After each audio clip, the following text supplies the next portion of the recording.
Laibach se je začel leta 1980.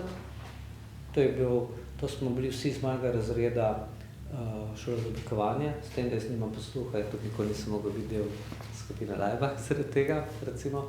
Potem smo se 83. leta ustanovili Irwin in Teater Scipion Nasice in 84. leta smo se vse tri grupacije združili in naredili Neue Slowenische Kunst in obenem ustanovili z vsakega oddelka, vsake skupine smo dali po enega člana. Zdaj smo skupaj že 32 let in je to tisto, da smo šli od faze zanikanja, ki govori še vedno o tej splošni ideji, da nikoli nisi prerok v lastni vasi.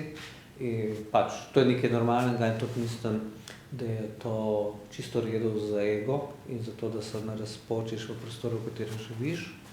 Zaradi tega verjamem, da nam je eno največjih uslug v življenju skupina naredil takratni direktor Jure Mikuš, ki je bil direktor Moderne galerije in se je lagal, da razstavljamo v kopalnicah. Smo imeli v Londonu razstavo v uglednem razstavišču Riverside Studio in s tem, ker so nas tukaj, bom rekel, pričakali na nož, so nam ogromno podarili. Od tega smo se pač obrli navzven v Evropo, v zapadno Evropo in tudi v Ameriko, do tega, da s tem, ko nisi glavni v mestu, v katerem živiš, se tudi dosti bolj trudiš, da vsako stvar dosti bolj artikuliraš.